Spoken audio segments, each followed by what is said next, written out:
Dernière, on a parlé du stress. Alors cette semaine, en fait, vous allez voir, on va parler d'un sujet qui nous concerne toutes les semaines. C'est peut-être l'anti-stress du juif. C'est sur le Shabbat. Alors, on va voir, on va essayer de voir le Shabbat dans une autre dimension. Et on va essayer, à travers ce cours aussi, de parler du Magen David. D'accord, le Magen David, ce qu'on connaît là, on va dire bouclier, ou comment on va traduire ça, d'accord? Donc le Magen David, et vous allez voir quel rapport avec le Shabbat. Alors pour commencer, plusieurs questions au sujet du Shabbat. Alors la première question, la Gemara dans le Shabbat, elle enseigne, Akadosh Baruch Hu, il s'adresse au Ham Israël, Matana Tova Ishli Bebet Gnazai. Akadosh Baruch Hu, il vient, d'accord, il fait descendre la Torah. Il dit à Moshe Rabbeinu, je te donne un trésor, d'accord, dans mon coffre-fort, on va dire, le coffre-fort d'Hachem. Ve Shabbat Shmo, il s'appelle Shabbat, c'est ça mon trésor. Alors bon, déjà, il faut essayer de comprendre pourquoi Kadosh Baruch Hu, seulement à l'égard du Shabbat, il s'adresse comme ça, il dit voilà, j'ai un trésor à vous donner. Ce trésor-là s'appelle Shabbat. Qu'est-ce qu'il y a de tellement particulier dans le Shabbat? Dans le Shabbat, le jour du Shabbat, on sait très bien qu'on dit, et d'ailleurs c'est ce qu'on chante dans le Lecha Dodim, on dit Ki mekor abracha. Le Shabbat, c'est la source de toutes les bénédictions. On va essayer de donner une explication logique. Pourquoi le jour du Shabbat, c'est la source de toutes les bénédictions? Alors qu'apparemment, c'est tout à fait l'inverse. Le Shabbat, on ne travaille pas. C'est un jour de repos. Donc, dans le Lecha Dodim, on dit Ki mekor abracha, c'est vraiment la source de toutes les bénédictions. C'est aussi écrit que mes zonotav shel adam tsuvimlo me Rosh Hashanah ad Rosh Hashanah, c'est-à-dire que chaque Rosh Hashanah, Akadosh Baruch Hu va décider tout l'argent qu'on va gagner tout au long de l'année. Il y a deux exceptions, c'est tous les Shabbatot et les Yamim Tovim. C'est-à-dire que le Shabbat, tu peux dépenser ce que tu veux, d'accord, donc carte no limite, Akadosh Baruch Hu te rembourse. La même chose, pourquoi seulement dans ces deux choses-là, Akadosh Baruch Hu, il a, on va dire, instauré dans la nature que les Shabbatot, c'est hors budget? Pourquoi? Qu'est-ce qu'il y a de tellement particulier? On termine avec un autre enseignement du Ben Ishraï. Le Ben Ishraï dit que chaque heure de Limud Torah le Shabbat est comparée à 1000 heures d'études la semaine. Alors, si on calcule, ça veut dire que chaque Shabbat, si une personne elle va étudier tout un Shabbat, va se consacrer à l'étude tout un Shabbat, alors vous calculez, ça représente 3 ans de jours profanes, on va dire. D'accord, 3 années de jours chol. C'est-à-dire qu'avec la puissance d'un Shabbat, je peux couvrir l'étude de Torah de 3 ans consécutifs. C'est énorme, comme ça explique le Ben Ishraï. La même chose, pourquoi? Qu'est-ce qui est tellement particulier? 3 ans, vous vous rendez compte? Ça veut dire un Shabbat, je m'adonne à fond à l'étude. D'accord, j'étudie du matin jusqu'au soir. On te dit que chaque heure est comparée à 1000 heures. Donc ça ferait genre 24 000 heures d'études. Ces 24 000 heures, c'est comparé à 3 ans d'années, d'accord, de Yom Chol. Bon, ça c'est un peu les questions qu'on va essayer de répondre, Bezrat Hashem. Maintenant, avant de répondre à ces questions, j'ai vu une très très belle explication, vraiment magnifique, sur un enseignement qui paraît peut-être encore plus étonnant que tout ce qu'on vient d'apprendre jusqu'à présent. Alors, il y a un enseignement, c'est une Gemara dans Sanhedrin, page 58. La Gemara, elle nous dit qu'un goy, un non-juif, qui fait Shabbat, alors quoi? Qu'est-ce qu'il a, un goy qui fait Shabbat? Hein? Alors la Gemara, elle dit, il est chayav mita. Il est passible de mort. Ça veut dire quoi? Un juif qui fait pas Shabbat, comme vous le savez, c'est la avéra la plus grave de la Torah. Une des avéras les plus graves de la Torah. D'accord, c'est comme ça qu'il remet en question toute la Torah. Le contraire, mais je pense le plus radical possible, un goy qui fait Shabbat, il est chayav mita. C'est-à-dire que c'est interdit pour un non-juif de faire Shabbat. Alors franchement, ça paraît très étonnant. Pourquoi? Un goy qui fait Shabbat, il est chayav mita, mais qu'est-ce qu'il a fait le pauvre? Il a envie de kiffer le jour du Shabbat, tranquille, se reposer. On dit non, tu peux pas, c'est interdit. Vous comprenez la question? Vous avez une idée de réponse à cette question? Pourquoi un non-juif qui fait Shabbat? Franchement, j'ai du mal à trouver une belle réponse à cette question. Mais pourquoi un non-juif qui fait Shabbat est passible de mort? C'est pas logique. La Torah. Hein? Parce qu'il a refusé la Torah. D'accord, très bien, il a refusé la Torah, mais s'il va faire du chesed, on va pas l'empêcher de faire du chesed. Et je pense même qu'il recevra un salaire sur ça. Mais là, on dit non, tu fais Shabbat, attention, c'est grave, t'es chayav mita. C'est franchement, ça m'a. Et je peux vous assurer, avant de trouver une réponse qui m'a en tout cas calmé un petit peu, j'ai demandé à beaucoup de personnes, j'ai pas reçu une réponse satisfaisante. Alors là, je vous en donnais une, Bezrat Hashem, une très belle réponse que j'ai pensée. Alors avant de vous donner la réponse, il y avait une histoire un jour, une vraie histoire qui a été racontée par le Rav Shlomo Levinstein. Il a dit qu'un jour il y avait un couple de chinonim. D'accord, des chinonim. Donc ils faisaient pas Shabbat ni rien. Ils ont décidé de faire tchouva. Ils ont décidé de faire tchouva, de devenir des gens religieux.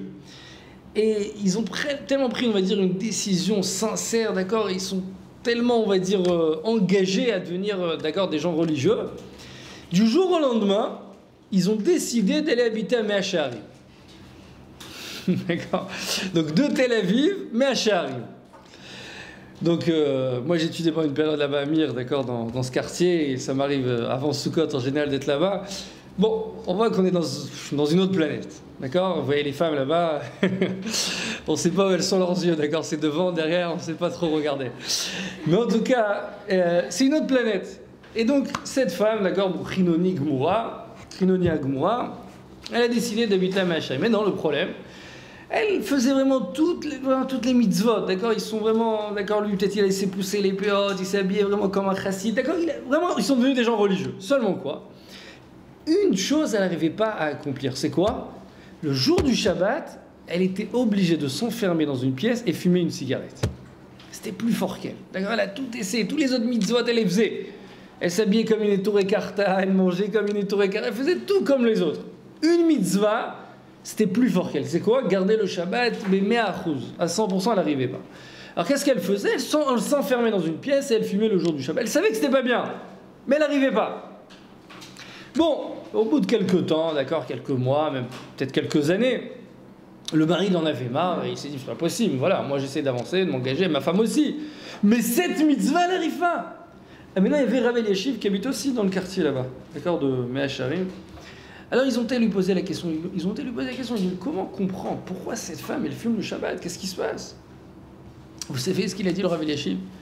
Il a dit allez chercher, d'accord, vraiment allez creuser, on va dire, essayer de trouver d'où elle vient cette femme, c'est quoi ses racines. Comme ça il leur a dit. Bon, sans chercher à comprendre, ils ont essayé de se renseigner peut-être la Ktuva de ce couple, l'ancienne Ktuva, et qu'est-ce qu'ils se sont rendus compte? Que la grand-mère de cette femme, c'était une non-juive. Et donc il s'avérait que c'était une Goya, c'était une non-juive. Et de là, ils ont compris. Ils ont compris qu'en fait, un non-juif, c'est plus fort que lui. Il n'arrive pas à s'associer, à se rattacher au Shabbat. Il n'arrive pas à se rattacher au Shabbat, c'est plus fort que lui. Ah maintenant, pour comprendre un peu plus, ça veut dire quoi? Un non-juif n'arrive pas à se rattacher au Shabbat, ça veut dire quoi? Alors déjà, on sait que le Shabbat, comme ça le Maharsha sur cette Gemara, il donne cette explication, et j'essaie de vous l'expliquer peut-être à ma manière. Il dit que le Shabbat, il est appelé Kala. On dit l'Echad dit l'Ikrat Kala.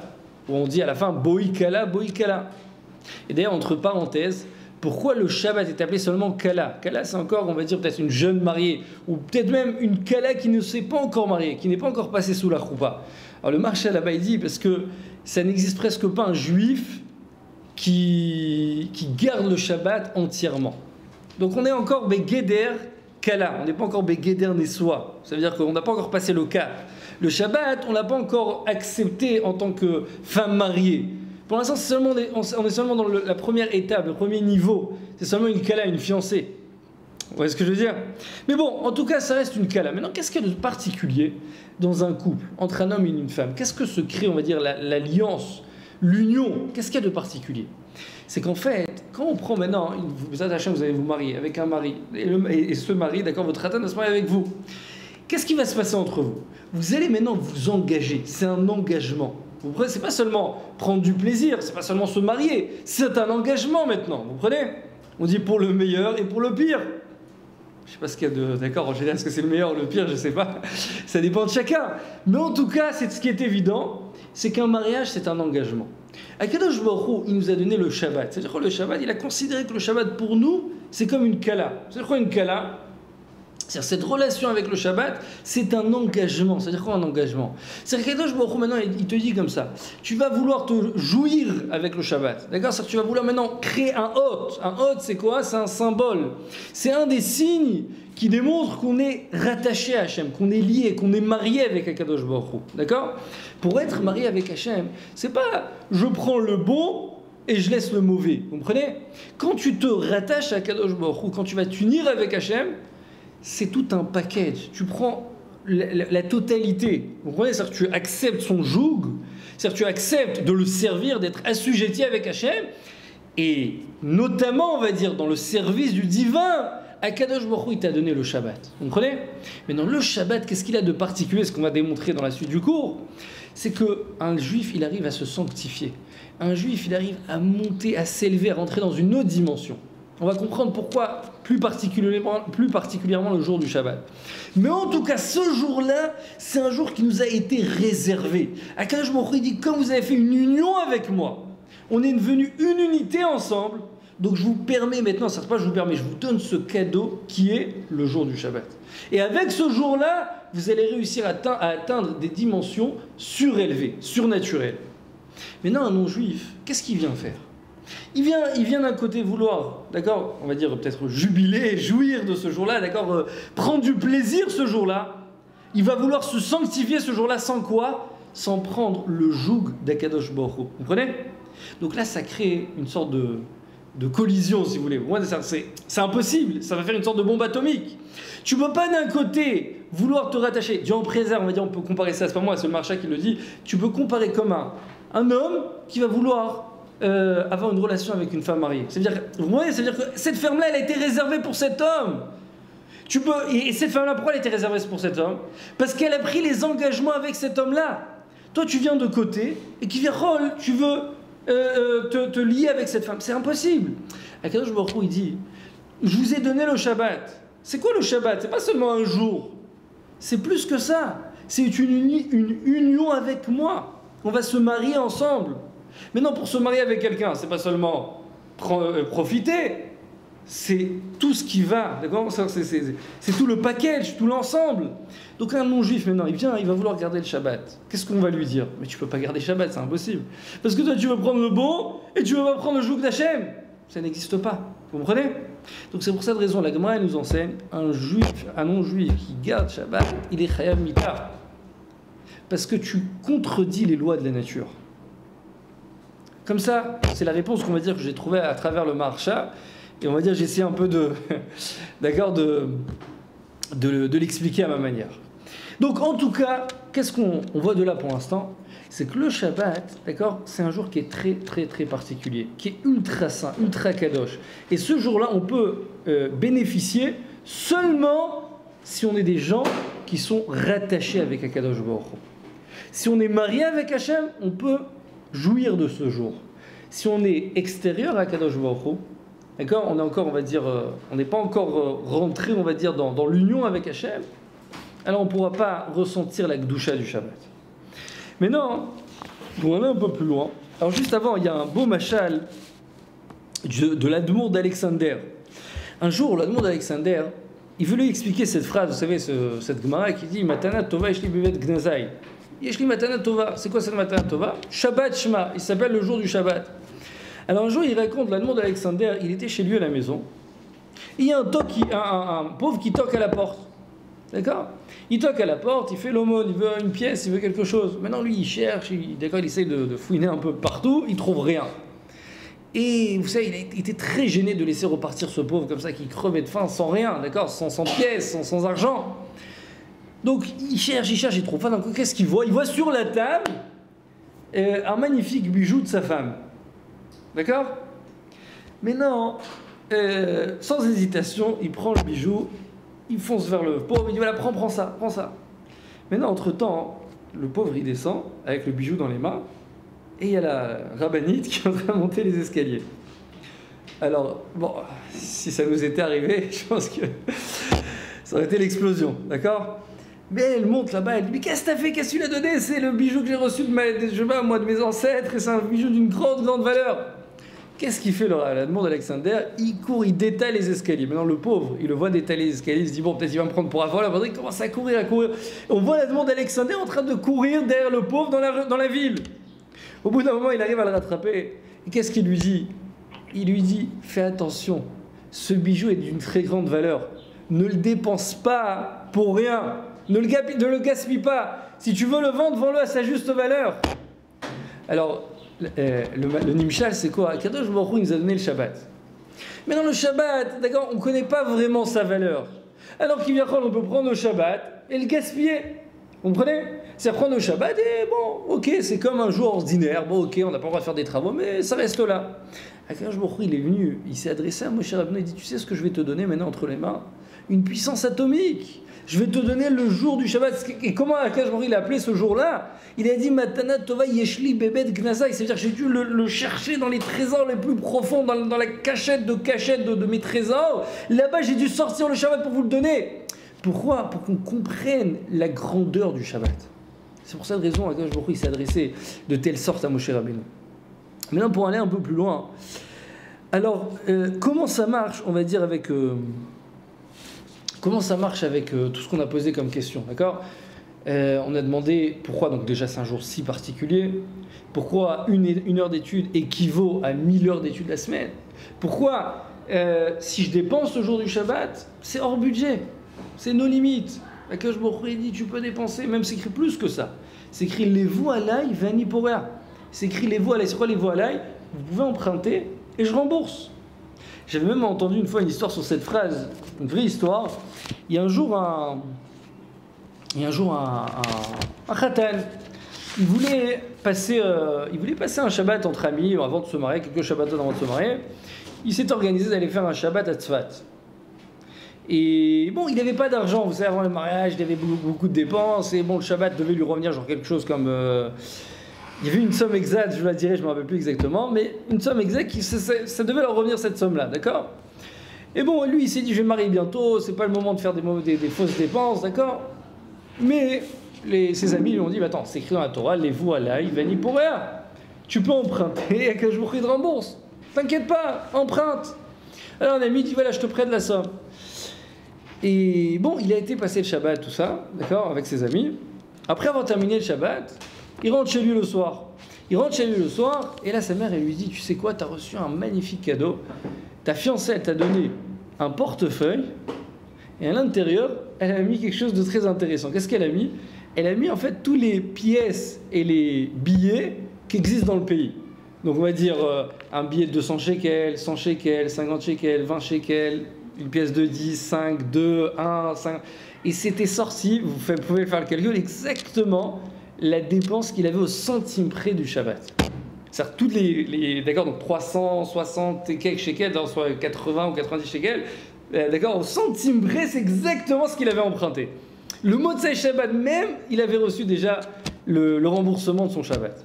Et c'est vraiment comme ça, c'est Akash Baruch Hu, il te dit, tu dépenses pour le Shabbat, il faut savoir, il n'y a pas, Akash Baruch Hu, il te rembourse. Allez-y. Alors, donc, c'est pas pour faire des folies pour Shabbat et... Tout à fait d'accord. Tout à fait d'accord. Et alors, déjouler un château, les dépenser une somme d'argent et... Si quelqu'un... Alors justement, là-bas dans la halakha, c'est écrit que si quelqu'un... tout dépend aussi de ta émouna. Mais si quelqu'un il a une vraie émouna intense, que j'emprunte, parce que il m'a fait une promesse, les voies à l'Ivani Pora, il peut se lancer.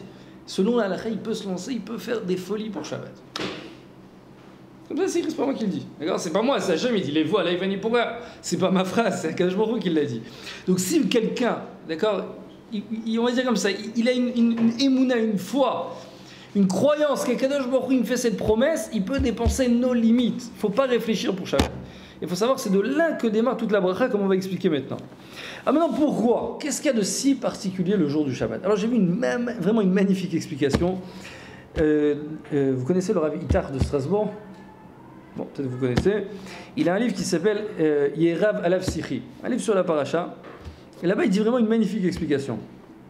En fait, comme ça, on sait que à quel moment l'homme, on va dire, a été maudit de devoir travailler. C'était quand? Adam Arishon. Après la faute de Adam Arishon, c'était donc la veille de Shabbat. Adam Arishon, il a fauté. Et Akadosh Baruch Hu, il lui a dit Bezat apecha tochal lechem. Ça veut dire que le Sforno, il explique là-bas dans Parashat Bereshit qu'on va dire de base, un homme n'était pas censé travailler. Toute la avoda d'un homme, c'était quoi? C'est de garder sa gdusha. C'est-à-dire qu'il n'avait pas besoin de, on va dire, de se matérialiser, d'accord, d'aller travailler, de faire des études, d'avoir un diplôme, de travailler à la sueur de son front. Pas du tout. Akadosh Baruch Hu, il avait créé l'homme saint, kadosh. Il était dans le jardin de Éden. Il pouvait manger ce qu'il voulait, à l'heure qu'il voulait, tous les fruits, tout le pain poussé directement de la terre, sans fournir aucun effort. Il avait seulement à garder sa gdusha, comme ça explique le Sforno. C'était ça, on va dire, de base, d'accord, la pensée originelle d'Akadosh Baruch Hu. D'accord? Une fois qu'il a fauté, Akadosh Baruch Hu, il lui a dit Bezeh atapecha tochal lechem. C'est une malédiction. D'accord? Ça va en quoi? On va prendre un exemple. Imaginez quelqu'un, Dieu en préserve, on va dire il a 3 enfants. Ok? Et je ne sais pas pourquoi, il y a quelqu'un qui vient, il lui fait une malédiction. Il lui dit, toi, ta femme, tes enfants, tes trucs. D'accord? Maintenant, il avait 3 enfants à ce moment-là. Alors, je comprends que ces enfants qui étaient nés à ce moment-là, qui viachol, peuvent être affectés de la malédiction. Ok? Mais maintenant, imaginez que plus tard, il aura un 4e enfant, qui n'est pas encore né. Il va être maudit, cet enfant? Non. Pourquoi? Il n'existait pas. C'est une nouvelle créature. Donc, c'est exactement ce qui s'est passé au moment de la malédiction. Akadosh Baruch Hu, il a dit, voilà, il y avait les 6 premiers jours de la création. D'accord? Donc, Akadosh Baruch Hu, chaque jour, il avait créé. C'était une nouvelle création, le premier jour, le Yom Rishon, le Yom Sheni. D'accord? Donc, dimanche, lundi, mardi, jusqu'au vendredi. Vendredi, Adam Rishon, il vient, qu'est-ce qu'il fait? Il faute. Akadosh Baruch Hu, il dit, tu as fauté, ça va engendrer, ça va entraîner la plus grave malédiction de tous les temps. Bezeh atapecha tochal lechem. Mais non, la malédiction peut avoir effet sur quoi? Sur tous les jours qu'Adam Arishon, d'accord, donc avait enfreint, c'est quoi les 6 jours de la création? Mais non, le Shabbat avait déjà été créé lors de la malédiction? Non. Pourquoi? Le Shabbat, ça allait être une nouvelle création qui allait être faite le lendemain. Donc si vous vous rendez compte, ça veut dire quoi? C'est-à-dire que le Shabbat, c'est un jour qui est entièrement pur. C'est un jour qui est au-delà de la malédiction. C'est-à-dire qu'en fait, le jour du Shabbat, Akadosh Baruch Hu ne l'avait pas qui viachol maudit. Pourquoi? Parce que la malédiction ne pouvait pas l'atteindre, puisque ce jour-là n'existait pas. Vous comprenez? Donc, si on se rend compte un petit peu de l'ampleur, on va dire, de l'enseignement que je suis en train de vous dire, on peut comprendre énormément de choses. C'est-à-dire qu'en fait, que quand je rentre à l'intérieur du Shabbat, d'accord, je pénètre à l'intérieur du Shabbat, alors quoi? Je rentre dans un jour qui est en dehors de toute malédiction. Ce jour-là est entièrement saint. Maintenant, si on s'imagine un petit peu, d'accord? On est d'accord qu'un monde maudit est d'un niveau de spiritualité bien plus bas qu'un monde qui n'a pas encore été maudit. Vous comprenez? Ça veut dire que, comme par exemple, c'est écrit que Akadosh Baruch Hu, Bezrat Hashem, quand il va nous envoyer le Mashiach, alors il a laissé en fait 3 choses qui ont été créées depuis la création du monde. C'est quoi? C'est le Shorabar, c'était un taureau, comme ça, un taureau sauvage. Le Léviathan, d'accord? Le Léviathan, c'est, bon, on va dire la baleine, on peut appeler ça la baleine, d'accord? On a dit Shorabar, Léviathan, il y a une 3e chose, c'était quoi? Ouais, j'ai vu qu'il y avait un oiseau aussi. Le Ziz. Ziv ou Ziz? Ziz, je crois que c'est Ziv, je sais pas, Ziv ou Ziv, un truc comme ça. C'est cet oiseau-là, d'accord, qui est un oiseau, un énorme oiseau. Je crois qu'en français, on dit c'est le griffon. Ah, le griffon. D'accord, je crois qu'il y a une légende sur le griffon, un truc comme ça. J'avais fait un cours sur ça une fois. Le griffon. En tout cas, ces 3 choses-là, ces 3 créatures, Akadosh Baruch Hu, il les a créées depuis la création du monde. On ne sait pas où ils sont en ce moment, d'accord? Mais ce qui est évident, c'est qu'il y a une baleine, d'accord, quelque part dans le globe terrestre, ok? Il y a ce griffon et il y a ce taureau. Maintenant, moi, un jour, je me suis posé la question, pourquoi Kadosh Baruch Hu, il a dû créer depuis la création du monde ces 3 espèces pour nous les laisser jusqu'au Adbiat HaMashiach? Pourquoi? T'as qu'à, le jour de la venue du Mashiach, faire une super Seuda pour tous les tzadikim, et à ce moment-là, tu prends des taureaux, tu prends des oiseaux, tu prends des baleines, tu prends des poissons. Pourquoi tu as besoin de laisser depuis la création du monde? Vous comprenez la question? En fait, la réponse, elle est magnifique. C'est que tous les aliments que l'on consomme aujourd'hui, c'est des aliments qui ont été affectés de la malédiction. C'est-à-dire qu'ils ont été affectés d'un monde maudit. Donc leur qualité, elle est beaucoup moins élevée. Vous comprenez? Parce que maintenant, quand je vais manger une pomme, c'est une pomme qui a poussé, qui a grandi dans un monde maudit. Mais maintenant, ce taureau-là qui avait été créé depuis la création du monde, c'est-à-dire que lors de sa création, il était entièrement pur, entièrement saint. Donc la spiritualité qu'incarne ce taureau, c'est une spiritualité incommensurablement grande. Vous comprenez? Vous prenez le Léviathan, cette baleine, la même chose. Elle n'a pas été affectée, vous comprenez, elle n'a pas été, on va dire, rabaissée par la malédiction. Et c'est pour cette raison que je me dis, je veux que les tzadikim, il y a toute une explication de pourquoi il veut que les tzadikim, à travers cette achila, à travers ce repas, moi je peux vous dire en une phrase, à travers ce repas, comme ça explique le Rashba qui était un Rishon, il dit à travers ce repas que il veut qu'on élargit notre capacité de pouvoir recevoir un flux d'abondance de spiritualité à travers cette achila, à travers ce manger-là. Et d'ailleurs c'est ce qu'on voit avec Yaakov, qu'on voit avec Yitzhak et Esav. Il lui a dit amène-moi du manger. Et après je te bénirai. Parce qu'on voit qu'à travers la matérialité qui incarne de la spiritualité, tu peux t'élever et atteindre un autre niveau de bénédiction. Bon, c'est un sujet on va dire à part en soi. D'accord? C'est un sujet à part. Mais non, pour revenir à ce que je viens de dire. Le Shabbat, donc c'est un jour, si on comprend bien, qui est avant la malédiction. D'accord? Alors qu'est-ce qu'on gagne? Qu'est-ce qu'on gagne si on a compris ça? Premièrement, on gagne vraiment, je pense, quelque chose de magnifique. Pourquoi chaque heure d'étude, le Shabbat, équivaut à 1000 heures? Parce qu'une heure d'étude dans un monde qui a été, on va dire, matérialisé, Bezea Tapecha, alors c'est uniquement 60 minutes d'étude. Alors que le jour du Shabbat, je pénètre dans un moment qui est entièrement saint, entièrement kadosh. Ce jour-là, il n'a pas encore été atteint par aucune matérialité. Donc ce jour-là, qu'est-ce qu'on dit? On dit ce jour-là équivaut à 1000 heures.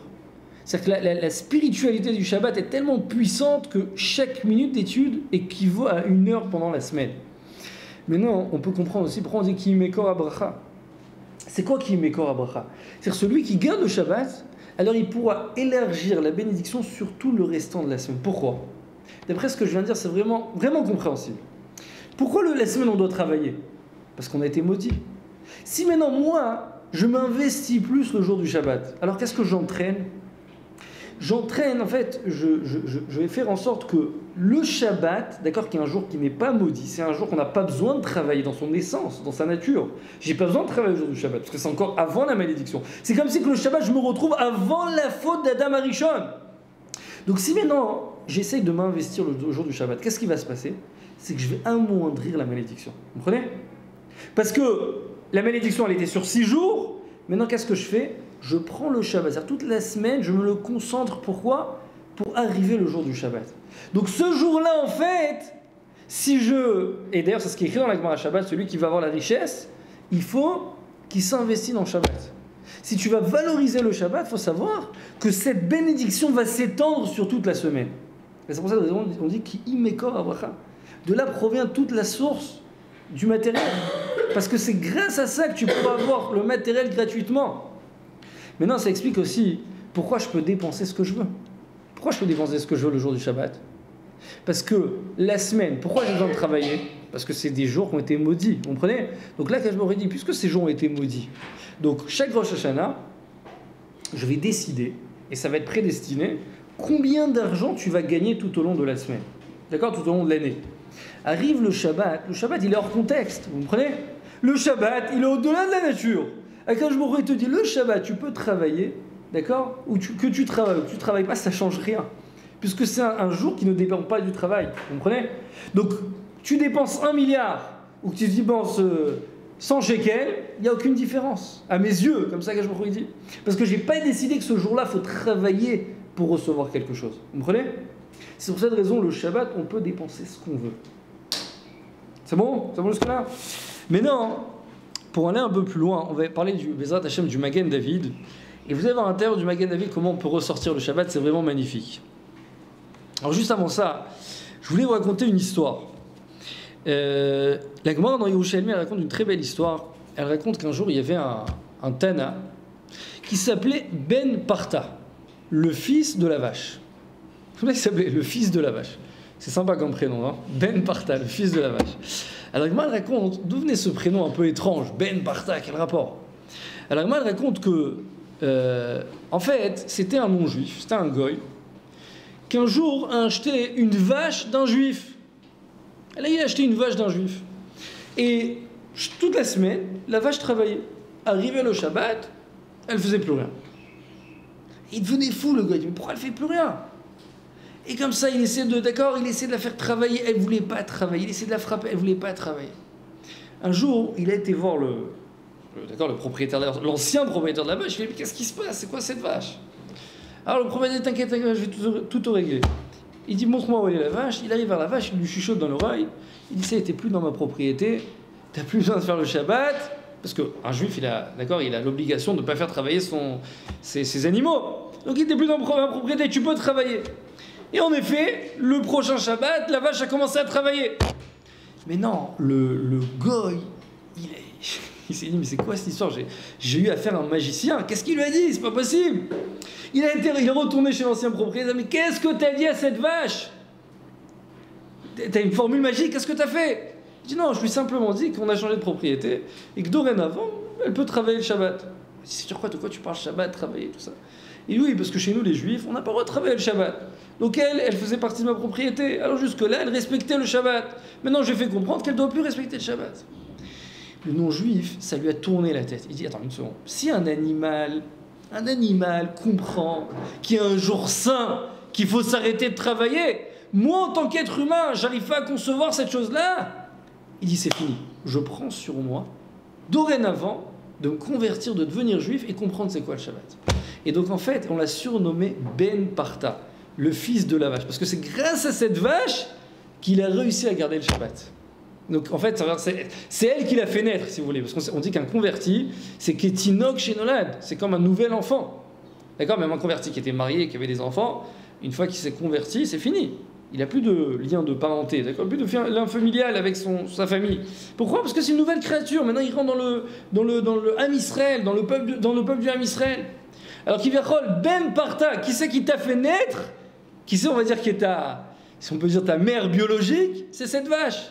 Ben Parta. C'est-à-dire que même un non-juif, il a pris conscience de la grandeur du Shabbat.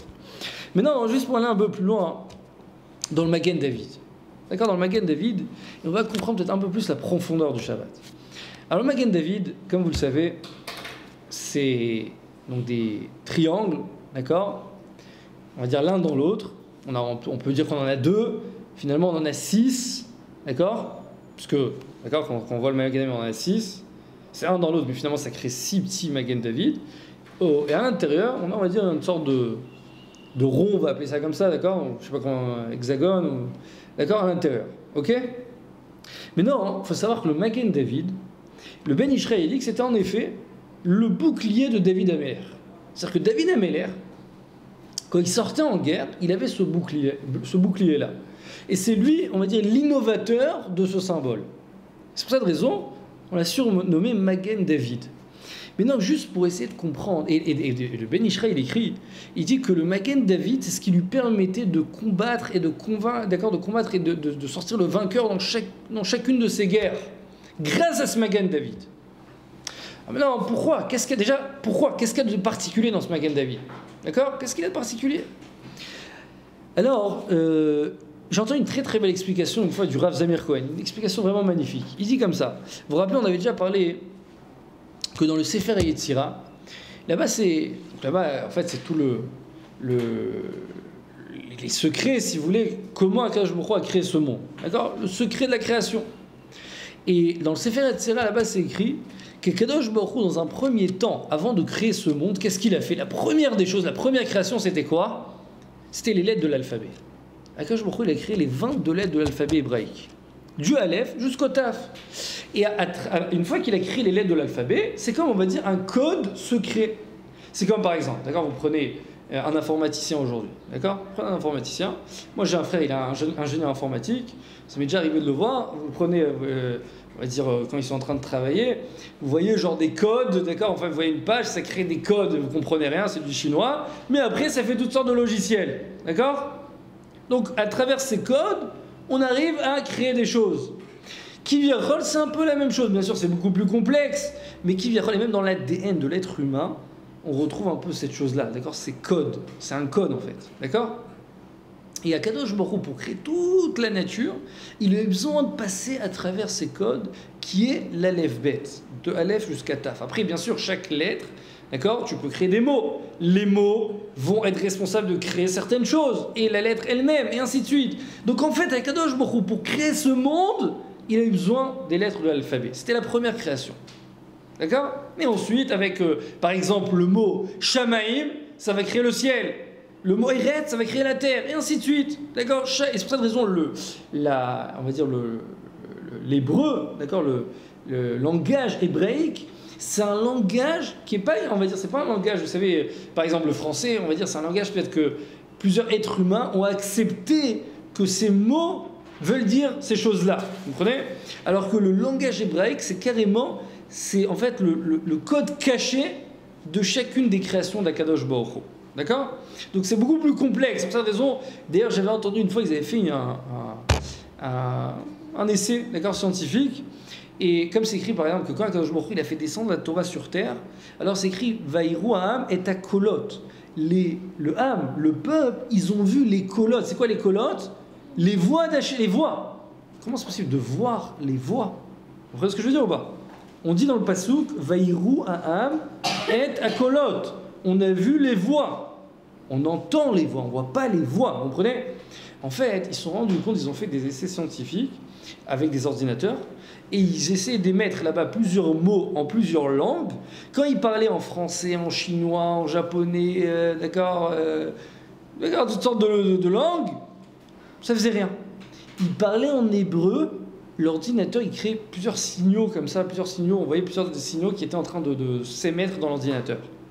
Pourquoi? Parce qu'en fait, la langue hébraïque, c'est une langue qui a la possibilité, la capacité de créer, de produire. Donc, Vaïroua Metakolot, c'est-à-dire qu'Akadosh Baruch Hu, quand il a fait descendre la Torah, il a fait descendre la Torah avec toute l'intensité, tout ce qu'incarnent les mots que comprennent la Torah. C'est-à-dire que les mots qui comprennent la Torah ont une force de créer. Ok? C'est ça, Vaïroua Metakolot.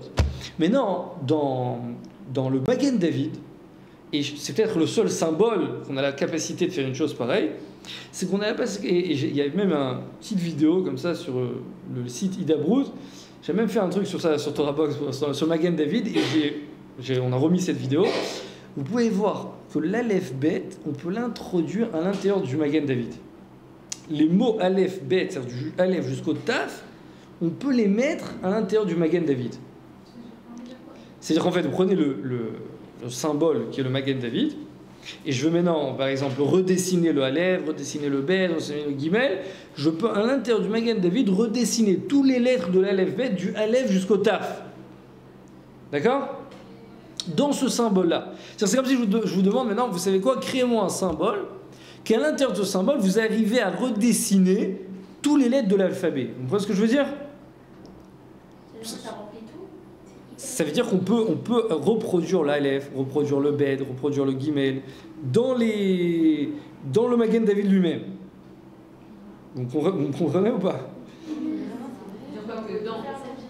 Ça veut dire qu'en fait, vous prenez Magen David, vous voulez faire un Bet, vous pouvez voir le Bet, vous voulez faire un Gimel, vous pouvez voir le Gimel, le Dalet, et ainsi de suite, jusqu'à tous les lettres de l'alphabet. Qui est déjà formé, bien sûr. Les traits, voilà, exactement. Dans les traits du Magen David, on peut reproduire du Aleph jusqu'au Taf. Mais non, comme ça expliqué le Rav Zamir Cohen. Moi, de là, on va dire, j'étais peut-être, on va dire, un échelon, on va dire, une étape un peu plus loin. C'est qu'en fait, David Ameler, ok, il voulait vaincre l'ennemi, d'accord? Alors maintenant, il a innové, il a inventé un symbole que comprend à l'intérieur toutes les lettres de l'alphabet.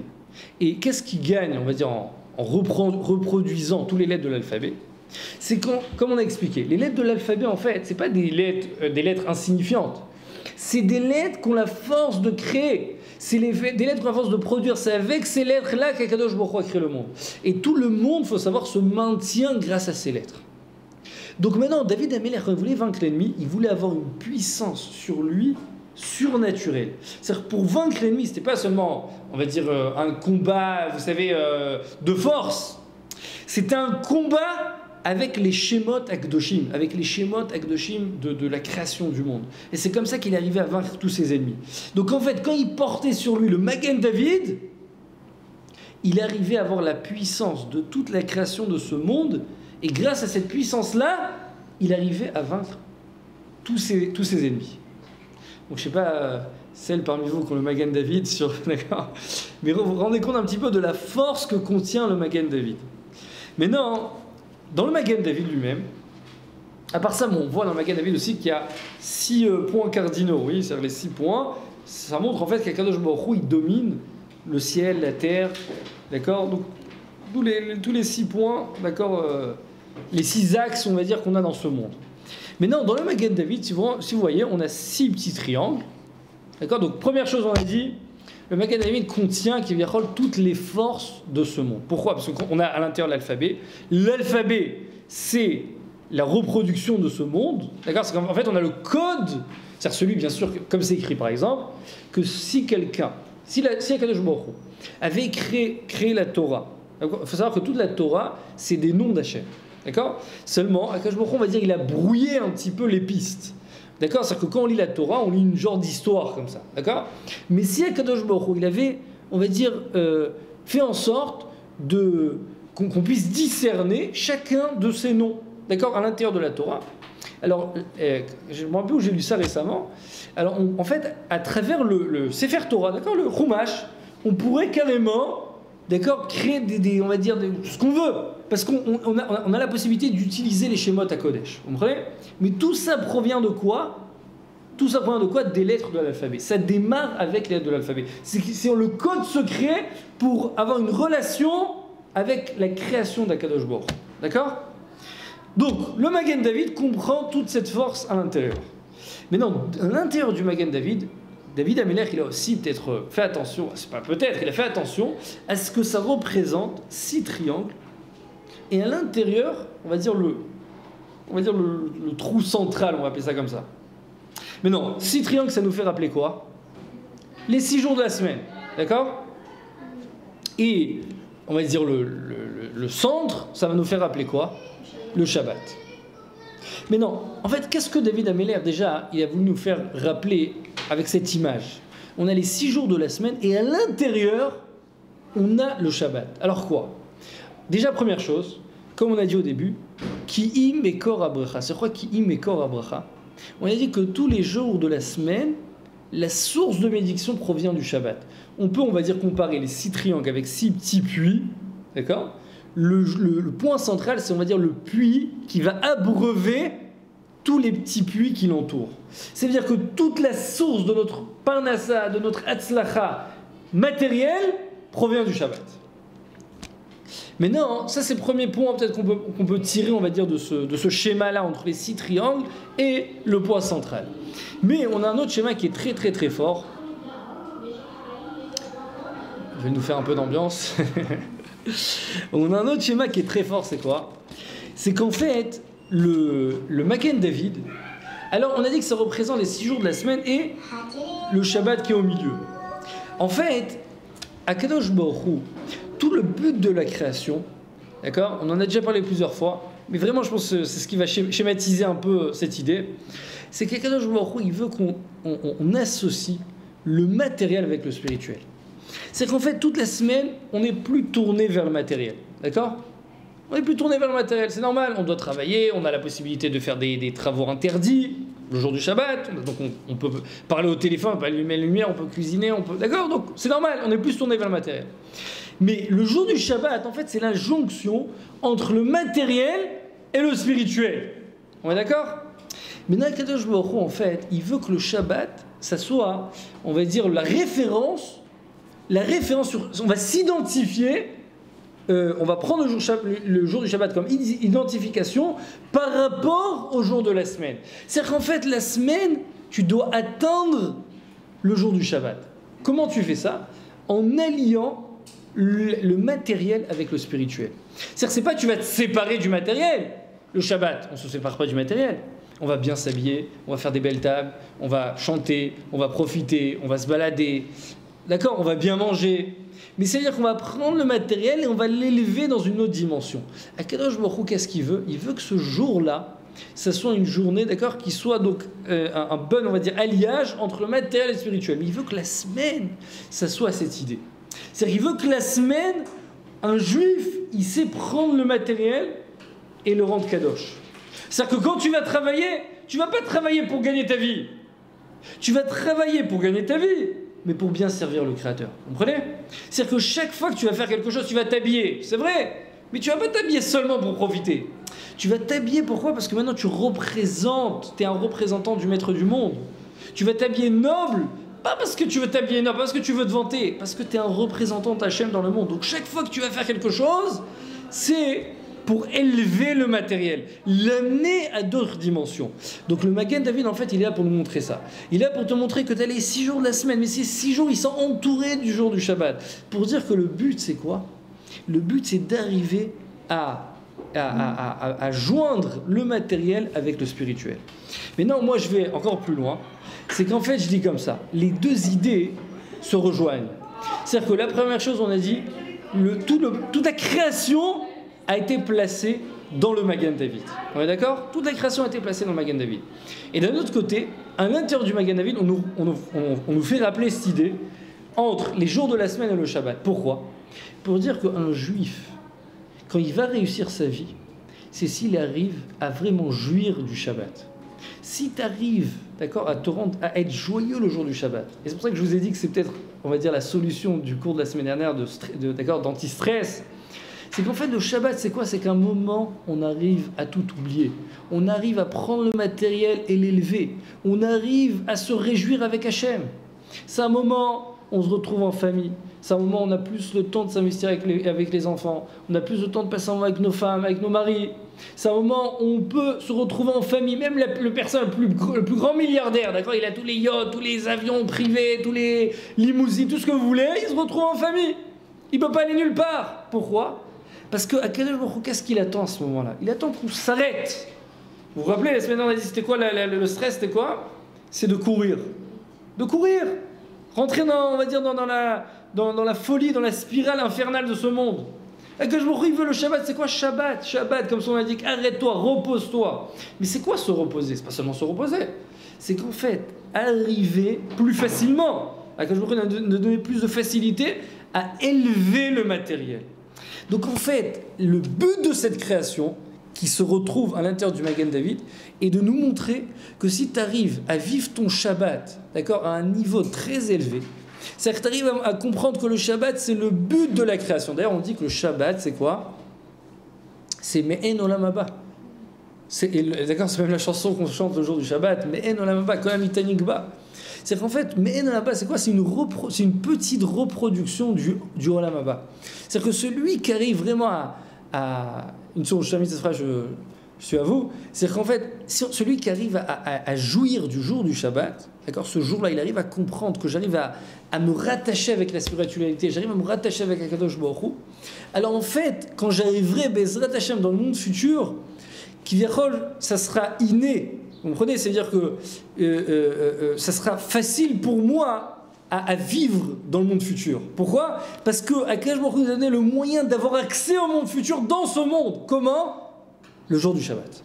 Donc si le jour du Shabbat, j'arrive à prendre ce jour-là et à l'élever dans des dimensions très très très très très élevées, Akadosh Baruch Hu dit, je te facilite l'accès au monde futur. Et dans le monde futur, tu arriveras facilement à jouir avec Akadosh Baruch Hu. Mais si malheureusement, on passe à côté du Shabbat, pour nous le Shabbat, c'est un moment, on va dire, de malheur, et on ne peut pas prendre notre téléphone, on ne peut pas sortir où on veut, on ne peut pas prendre la voiture, on ne peut pas se balader, on peut pas... À ce moment-là, c'est qu'on n'a pas compris finalement le but existentiel de cette création. C'est d'arriver à prendre le matériel et on va dire d'accord, vraiment de l'élever d'être dans une autre dimension. Donc c'est pour cette raison qu'en fait le Shabbat c'est un jour qui est si particulier. Et quand je me redis ce jour-là, c'est Matana Tova Sheshli Bebel Knazai. C'est le trésor le plus précieux que je vais donner à Moshe Rabbeinu. Et ce trésor-là, il faut savoir prendre sa valeur. Parce que toute la création dépend de ce jour. Et si on arrive à comprendre l'intensité de ce jour, alors on arrivera à comprendre même tout le reste de la vie, à prendre n'importe quel moment, on va dire, matériel de cette vie et arriver à l'élever. Et si on arrive à l'élever, alors on arrivera facilement à se retrouver. Vous comprenez? Parce que le monde futur, ça va être familier à nous. Vous comprenez? Parce qu'on a réussi à vivre cette chose-là. On a réussi à ressentir cette émotion dans ce monde. Une fois que tu réussis à ressentir cette émotion, tu arriveras à la retrouver aussi dans le monde futur. Voilà. Allez-y, qui c'est qui avait une question? Ça veut dire qu'avant la faute, le monde c'était le Shabbat. Exactement, Bidouf. Avant la faute, toute la semaine était comparée au Shabbat. Exactement.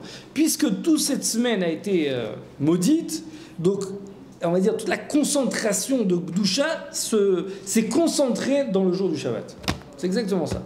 Et c'est pour cette raison, quand on pénètre chaque semaine dans le Shabbat, on se retrouve avant la faute d'Adam Arishon. On se retrouve dans un moment qui est entièrement pur, qui est entièrement saint.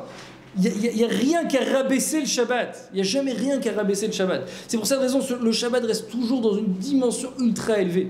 Et c'est vrai, la vérité. Je ne sais pas si vous avez ce sentiment, mais quand on va le Shabbat à la choule, on ressent, c'est palpable. La Gdusha, on le ressent dans l'air. Et même, je pense, le pire moment, c'est Motzei Shabbat. Je sais pas, on se sent vide le Motzei Shabbat. Et c'est pas seulement, et c'est vrai, c'est la Neshama Yetera. Pourquoi? Et d'ailleurs, ce que j'ai oublié de vous dire, et je termine avec ça, pourquoi la Neshama Yetera? La Neshama Yetera, on la reçoit seulement le Shabbat, parce que la Neshama Yetera, pour pouvoir la recevoir, il faut que ce soit un jour qui soit pur.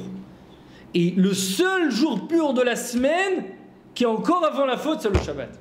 Donc pour pouvoir être un réceptacle pour recevoir la Neshama Yetera, c'est seulement le Shabbat.